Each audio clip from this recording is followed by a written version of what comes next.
misal nih mereka mungkin baca di internet kayak ciri-ciri orang yang sudah depresi gitu. Indonesia bahwa ada sekitar 2,45 juta anak-anak remaja itu terkena gangguan jiwa dan stres.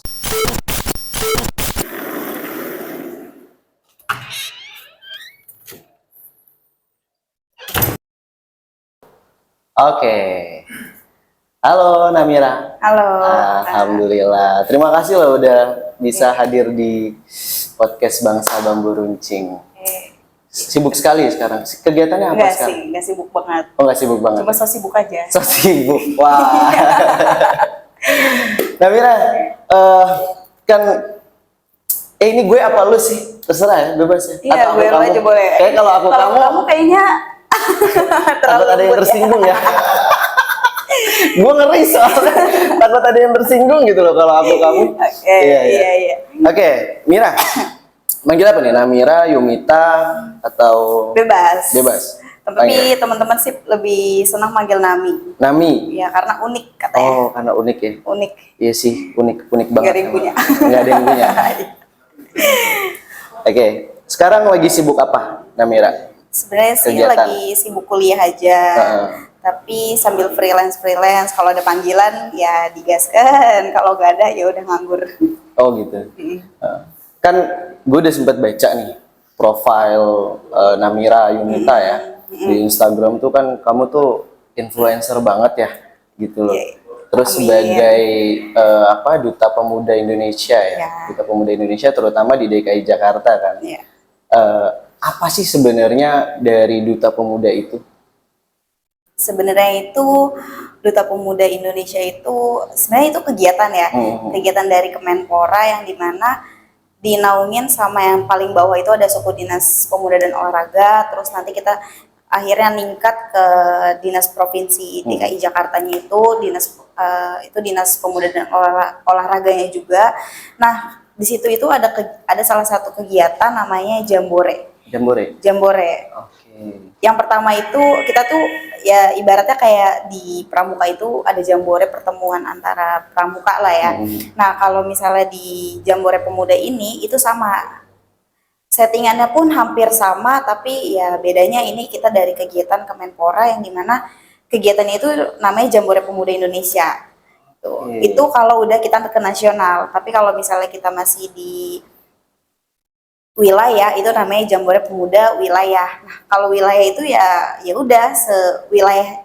Kalau di sini kan kita se-Jakarta Utara lah ya, Jakarta Utara, Jakarta Pusat, dan lain sebagainya gitu. Jadi per wilayah gitu. Per kota administrasi. Jadi secara basic tuh kamu tuh emang ini ya, memang sudah ini di Pramuka gitu ya? Apa gimana? Sebelumnya ya, memang aktif di Pramuka. Iya, alhamdulillah juga sampai sekarang masih aktif di Pramuka ya, walaupun sebenarnya nggak terlalu aktif ya di Pramuka, cuman ya masih berbakti lah gitu.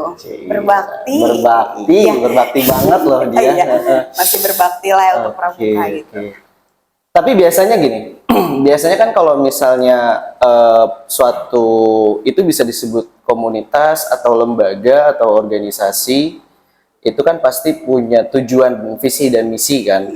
Nah, ngapain aja sih maksudnya di Duta Pemuda Indonesia itu sebagai apakah menginfluence anak-anak muda atau bagaimana? Nah, kalau Duta Pemuda Indonesia itu sendiri sebenarnya itu kan karena kita dari kegiatan ya. Dari kegiatan yang dimana kegiatan itu isinya ya anak-anak pemuda yang kreatif gitu, mulai dari ekonominya, terus tradisionalnya dan lain sebagainya gitu. Karena di situ dimana lembaga tersebut atau kepemerintahan tersebut itu menyatukan kita semua yang ada di DKI Jakarta serta juga di seluruh Indonesia untuk bersama-sama berkembang, ya namanya berkembang untuk mensukseskan dan memberikan dampak yang positif gitu bagi para pemuda gitu. Nah nantinya para pemuda ini kita itu di sana itu nggak hanya cuma pertemuan biasa aja, tapi kita juga bisa menunjukkan bahwa pemuda-pemuda di Indonesia itu saling bisa saling bekerja sama gitu, karena juga mereka punya kreativitas yang tinggi, terus juga mereka punya kewirausahaan yang tinggi, dan disitulah itu ajangnya mereka tuh saling mengadu kreativitasnya mereka. Oke, jadi siapapun boleh masuk Siapapun di boleh, pemuda ya. itu, Duta Pemuda Indonesia. Siapapun boleh. Oke, tidak ada persyaratan khusus atau apa? Tidak ada persyaratan khusus ya, secara garis besar sebenarnya nggak ada ya. Tapi ya kalau berdasarkan umur ya, kalau berdasarkan umur itu pemuda itu kan hanya batasnya cuma sampai 30 tahun aja. Jadi ya mumpung kita masih muda ya kan, sebelum 30 tahun coba aja, dicoba kegiatan-kegiatan yang emang masih bisa kita ikutin selama kita masih muda gitu. Oke, iya, keren. Jadi nggak ada batasan khusus ya, terutama tapi batasan kan umur pemuda ya, pemuda yang kategorinya 17 sampai 30. Sampai 30. Sampai 30 tahun. Kalau lebih dari itu nggak boleh. Nggak boleh. Nggak boleh. Walaupun ya, jiwanya muda nggak boleh. Nggak apa-apa sih sebenarnya. Mungkin kalau misalnya jiwanya muda, ya biasanya sih itu dari senior-senior yang dulunya udah pernah ikut sampai sekarang tuh mereka masih aktif dan mereka tuh masih semangat banget untuk aktifin dan bantu suksesin kegiatan yang masih berlanjut sampai saat ini gitu. Wow. Kalau misalnya baru terus usianya ternyata sudah kelewat dari 30 tahun dan jiwanya masih muda, berarti nggak bisa. Oh, nggak bisa. Nggak bisa ya?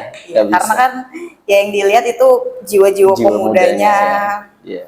Yang dilihat anak-anak mudanya, yang pasti beda sih pemikiran orang-orang tua dan orang-orang muda yang walaupun sebenarnya jiwa-jiwanya masih muda ya kan, itu beda banget. Tapi ya itu nggak menutup kemungkinan sebenarnya kalau misalnya orang-orang tua juga masih bisa berkontribusi. Ya apa salahnya kalau misalnya orang tua masih bisa kasih masukan untuk anak-anak mudanya gitu. Mungkin ini kali ya, jadi orang tua itu jadi penasehat ya. Betul. Penasehat anak-anak muda, karena kan anak-anak muda kan suka agak ya secara emosional belum stabil lah ya. Iya kan gitu. Betul. Iya, karena gitu kalau misalnya kita ngomongin masalah pemuda tuh banyak banget ya konteks yang emang kita bisa bahas, terutama kayak sekarang ya. Kemarin tuh gue baca di CNN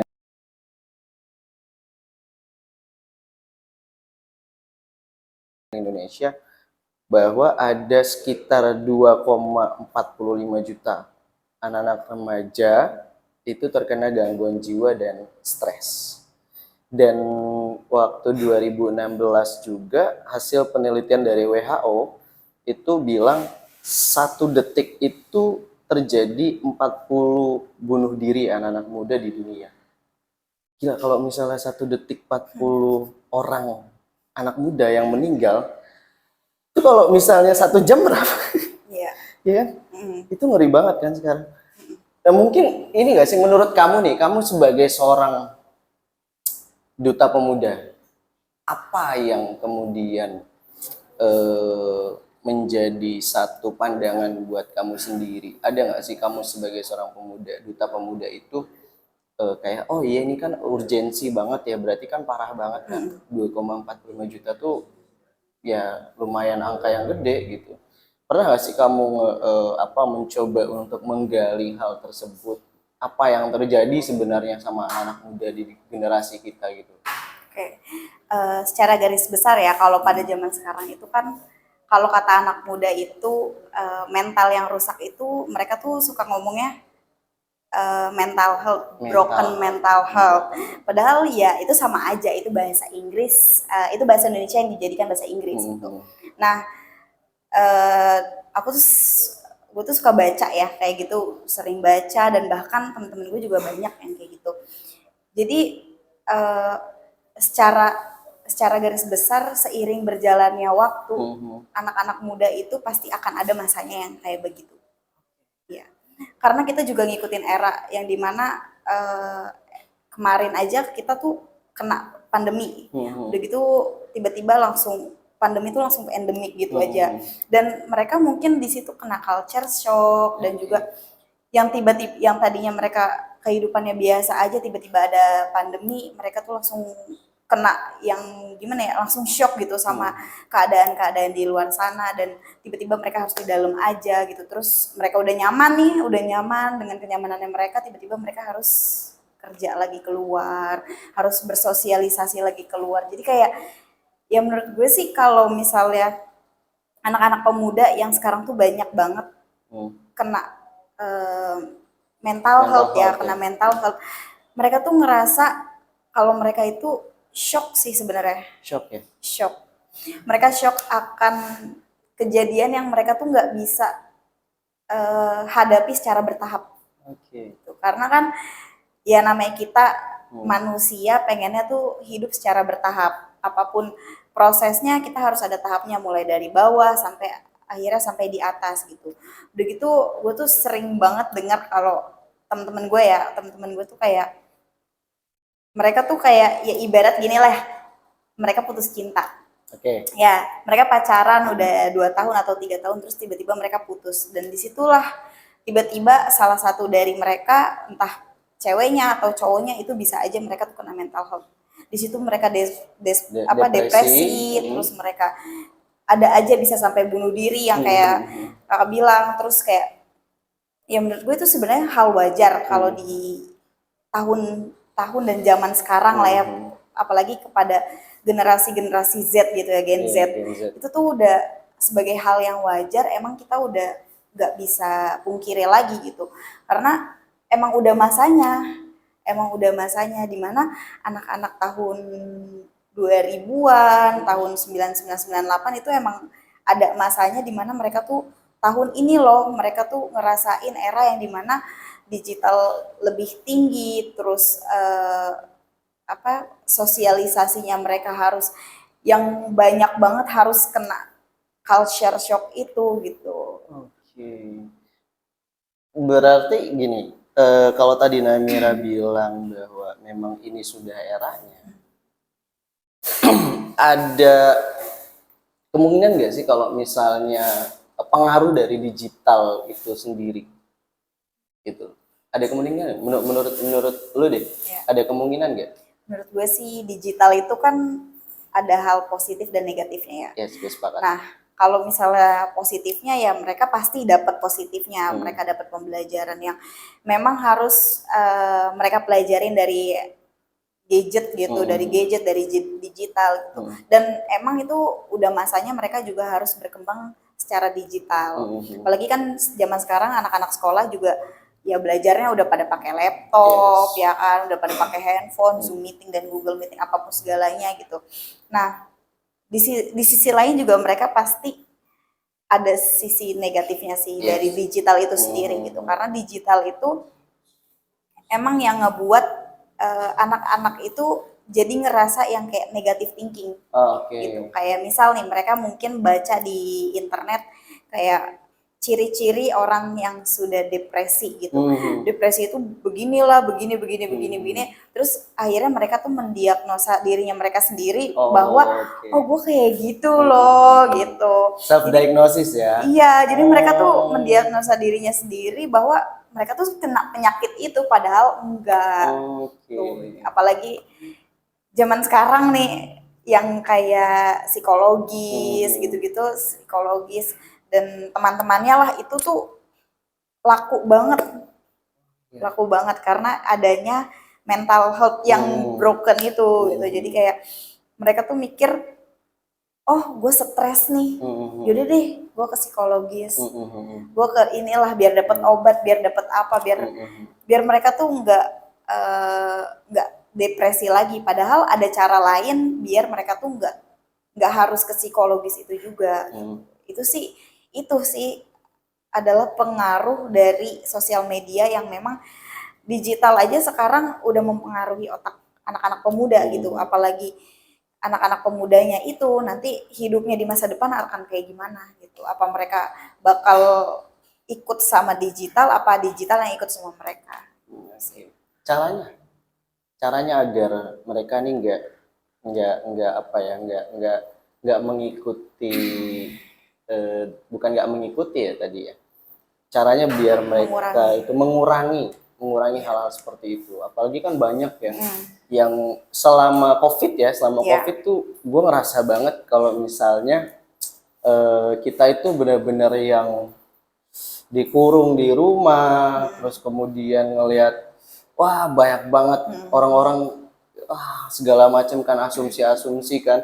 Terlebih lagi setelah pasca COVID ya, setelah COVID muncul nih trending atau era-era orang-orang yang kemudian kok kayaknya cepet gitu kan, terus udah ditambah lagi trading macem-macem segala macem ya kayak instan, sehingga itu mungkin menimbulkan dampak kepada remaja kita bahwa oh standarisasi sukses itu seperti ini ya gitu, iya nggak sih? Iya kan ya? Iya kan? Standarisasi sukses itu seperti ini, gue harus punya mobil, gue harus punya rumah segala macam, padahal kan kesuksesan itu menurut gue ya itu nggak berdasarkan materi juga kan gitu.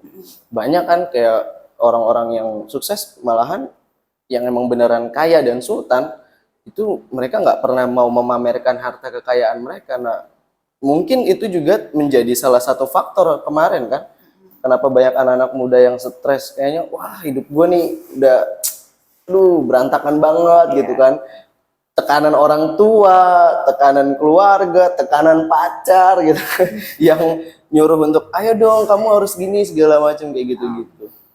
Ada nggak dari Namira sendiri cara agar mereka ini, agar teman-teman pemuda ini, terutama remaja ya yang sekarang itu mereka tidak mengurangi hal-hal yang tadi gitu. Ya, kalau dari gue sendiri ya, itu ya namanya pemuda, remaja, itu kan dimana mereka tuh masa-masanya masih senang bermain, belajar, dan apalagi belajar sambil bermain gitu.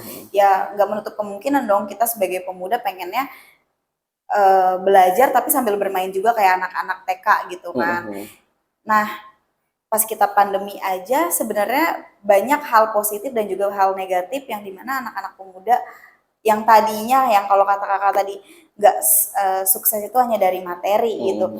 Nah pas zaman pandemi bahkan udah terlihat dong sekarang banyak banget influencer yang mulai dari TikTok, udah gitu Instagram dan juga media sosial lainnya, mereka itu sekarang udah berkembang. Yes. Ya. Mereka itu pertama berkembangnya mulai dari pandemi. Karena di pandemi itu mereka ya mau gak mau mereka harus stay di rumah dan mereka nggak tahu nih harus ngapain. Ya mau gak mau mereka harus membuat hal-hal positif yang nantinya tuh bakal menjadikan mereka tuh generasi emas lah di 2024 nanti gitu kan. Nah, apalagi nanti kalau misalnya nih anak-anak pemuda udah gitu jarang banget yang gue lihat sih anak-anak pemuda itu memanfaatkan waktunya gitu. Karena ya namanya kita kan pengen banget produktif gitu. Bahkan teman-teman gue juga kalau ngeliat gue pengen dong produktif kayak lo. Dia tuh cuma ngomong doang, tapi dia tuh nggak ngelis. Kalau gue sih ngelis ya. Kalau gue ngelis, gue tuh pengen wujudin apa, dan gue tuh selalu ngelis tiap minggunya. Wah minggu ini gue pengen ini gitu. Mulai dari bangun tidur sampai pengen tidur lagi itu gue udah list. Jadi kayak mau nggak mau gue harus produktif gitu. Gue nggak mau waktu gue tuh terbuang sia-sia gitu. Nah, gimana sih caranya biar mereka tuh nggak nggak masuk ke jalur-jalur negatif itulah ya. Masuk ke jalur-jalur negatif itu ya itu membuat hal-hal positif yang ada di kegiatan sehari-hari mereka. Banyak kegiatan positif, mulai dari olahraga itu kan bisa, belajar. Kalau misalnya mereka nggak suka belajar, kenapa nggak baca buku? Baca buku juga ya walaupun itu sebagian dari belajar gitu kan, tapi kan buku itu banyak gitu, buku mau mereka baca novel gitu, novel yang emang sebenarnya itu novel cinta-cintaan nggak ada artinya gitu bagi si pembaca gitu. Tapi kan kalau misalnya mereka rajin baca, rajin nulis, itu kan bakal buat otaknya mereka tuh semakin berkembang gitu. Tuh. Apalagi walaupun misal nih kayak mereka cuma nonton film nih kerjaannya. Kayak gue sih sebenarnya juga kerjaannya nonton film ya, maraton setiap hari gitu. Korea ya? Oh enggak. Drakor, suka nonton drakor? Enggak pernah malah. Enggak pernah? Enggak pernah. Oh iya.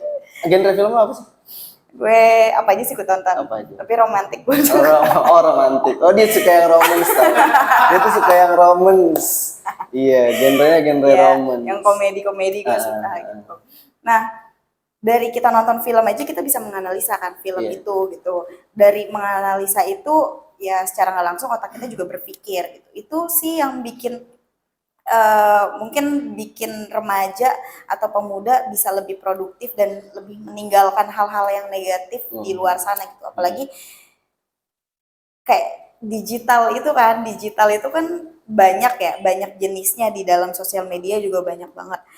Ya itu tergantung pilihan mereka. Mereka mau pilih apa nih? Mereka mau negatif apa positif gitu. Kalau misalnya mereka maunya negatif-negatif terus ya bakal negatif terus gitu. Tapi kalau misalnya mereka mau positif terus ya pasti ada aja gitu. Ya mulai dari nonton film mereka bisa jadi konten kreator gitu kan. Cuma nonton film terus analisis itu film terus ceritain review itu film itu kan mereka bisa jadi konten kreator kan. Apalagi kayak tadi tuh misal mereka sukanya olahraga, ya udah mereka lakuin ya olahraga setiap hari. Secara gak langsung mereka tuh influence teman-temannya gitu. Apalagi teman-teman terdekat, keluarganya itu sih. Iya, iya sih. Karena gini, kalau misalnya pun mereka kayak tadi ya, misalnya baca buku, aku nggak suka baca buku. Nonton film, tapi kan nonton film itu sekarang berbayar segala macam kan gitu. Secara latar belakang ekonomi mereka nggak mampu untuk ke sana. Kan bisa olahraga kan? Iya, Iya kan, betul. jadi dibikin sederhana aja ya nggak sih ya?